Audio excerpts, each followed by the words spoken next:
نکاح کرنا چاہ رہا ہے فیملی کو انوالو کیے بغیر, تو میں کہتا ہوں بھائی یہ آپ نے بہت کرنا بھی ہے تو کورٹ کا سہارا لو, عدالت کا سہارا لو. عدالت کے پراپر ڈاکومنٹ ہوں گے, آپ دکھا سکو گی یہ بندے نے مجھ سے نکاح کیا. ورنہ یہ ایسے کیسز آئے ہیں, وہ شادی کر لیتا ہے, پھر جب جو ہے دل بھر گیا اس سے, بوجھنے لگتی ہے, پھر کہتا ہے یار چھوڑو کہیں اور ٹرائی مارو. تو جائز ہونا الگ چیز ہے, معاشرے میں ایک ایسی چیز کو پروموٹ کا مشورہ دینا ایک الگ چیز ہے. اس میں جب تک حالات کسی کے سامنے نہ آئے مشورہ میں نہیں دیتا. میرا سوال یہ ہے کہ آپ نے بتایا کہ اگر ہماری منزل ہے وہ آخرت اور آخرت تک ہم صراط مستقیم پہ چلیں گے تو بہرحال ہم آخر اپنی منزل کو پا لیں گے. پر اس منزل پہ اور اس صراط مستقیم پہ کس طریقے سے مستقل مزاجی سے ہم لوگ چل سکتے ہیں؟ دیکھیں بہت اچھا سوال ہے. پہلی بات یہ کہ یہ بار بار آپ نے روزانہ 5 منٹ نکال کے یہ تصور کرنا ہے کہ ہمیں آخرت کے لیے بنایا گیا. یہ صرف علم ہونا کافی نہیں ہے, یہ انسٹال ہونا چاہیے دماغ میں یہ سافٹ ویئر آپ کے, کہ آپ کو بار بار یہ احساس ہو. دوسری بات یہ کہ آپ اپنے نا ایک لسٹ بنائیں کہ میرے اندر کون کون سی غلطیاں ہیں اور ان کو چھوڑنے کی میں نے کیا پلاننگ کی ہے. بعض غلطیاں ایسی ہوتی ہیں جو عادت ہو جاتی ہے اس کی, اس میں آپ وہ ایک دم سے نہیں چھوٹتی, اس میں آہستہ آہستہ اپنے اوپر سزا رکھیں. جیسے آپ سے اگر فجر کی نماز چھوٹ گئی, آپ اس دن کا ناشتہ گول کر دیں, تو میں یہ ناشتہ اسی دن ہوگا جس دن فجر کی نماز ہوگی. اور کوئی آپ کوئی بھی گناہ ہے تو اپنے اوپر جرمانہ رکھیں, پینلٹی رکھیں. اس سے ایک دم نہیں ختم ہوگا, آہستہ آہستہ انشاءاللہ. ہمارے ایک دوست کو سگریٹ کی عادت تھی, ہو گیا یار میں چھوڑنا چاہتا ہوں, کینیڈا میں تھے. میں نے کہا 10,000 روپے, کینیڈا کے لحاظ سے 10,000 کوئی بڑی رقم نہیں ہے, تو کہتے ہیں 10,000 روپے. میں نے کہا صدقہ کر دیا کرو. تو وہ اب یہی کرتے, جس دن چھٹا لگایا نا, لگاتے بڑی تفصیل کے ساتھ تھے پھر وہ کہ یار اب 10,000 تو دینا ہی ہے.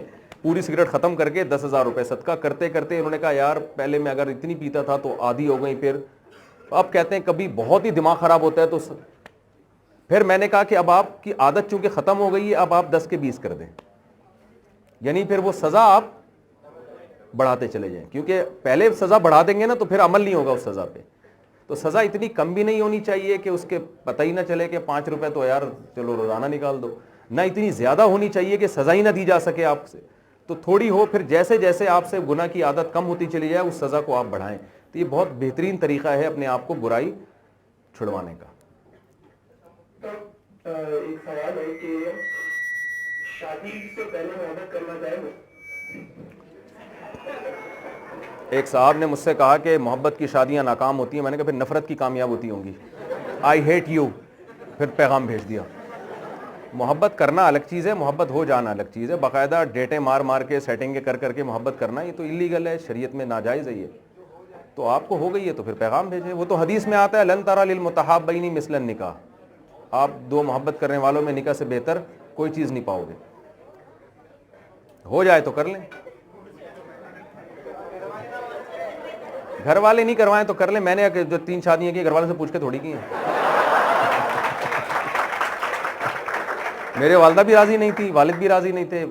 والدی تو شاید اللہ ان کی مغفرت فرمائے انتقال کر چکے تھے, تو والدہ بھی راضی نہیں تھی. ہم نے کہا بھائی یہ جب ایک چیز ہے تو بس ہے. تو شادی وادی آج کل لڑکوں کے لیے کیا پرابلم ہے یار. تم جب کھا رہے ہو, کما رہے ہو, اپنے پاؤں پہ کھڑے ہوئے ہو, ابا کو بتاؤ. ابا کو ایک بات کہا کرو, ابا اگر شادی سے روکیں تو آپ بولو ابا آپ کے ابا اگر آپ کو شادی سے روکتے تو آپ میرے ابا بنتے. اس کا ابا کے پاس کوئی جواب نہیں. آدمی کو چاہیے اس کے اندر کانفیڈنس ہو. ماں باپ کا دل دکھانا جائز نہیں ہے, لیکن یہ جائز حقوق ہیں آپ کے. تو یہ جو ہے نا, یہ تو اب دیکھو مائیں کیا کرتی ہیں, وہ اپنی بیٹیوں کے لیے ماری ماری پھر رہی ہیں رشتہ ملے, بیٹوں کو شادی نہیں کرنے دے رہی. ایک خاتون کا یہی کہ بھائی میری بیٹیوں کے رشتے نہیں آ رہے. میں نے کہا اس لیے نہیں آ رہے کہ آپ کی بیٹیوں سے جو لڑکے شادی کرتے ان کی والدہ بھی یہ کہہ رہی ہے کہ ہماری بیٹیوں کی پہلے ہوگی.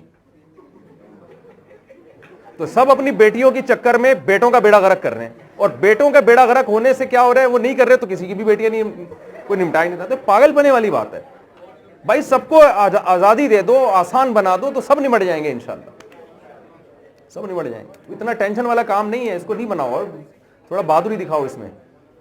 ایک دفعہ میرے پاس جی یہ میرا سوال ہے کہ جیسے کہ ہمارے مسلم بھی کافی جو ہے نا, جیسے بگ بینگ تھیوری اور اس تھیوری سے جو کافی انسپائرڈ ہیں, ان کو رائے راست پہ کس طرح کے لے کے آتے ہیں. یہ بڑا اچھا سوال ہے. کہہ رہے ہیں ہمارے مسلم سائنسدان بھی اور مسلم اسٹوڈنٹس بھی جو ہے نا بگ بینگ تھیوری سے کافی انسپائر ہیں. تو آپ انسپائر جتنے بھی ہو جائیں, یہ بگ بینگ تھیوری خدا کے وجود کی دلیل ہے, خدا کی نفی کی دلیل نہیں ہے.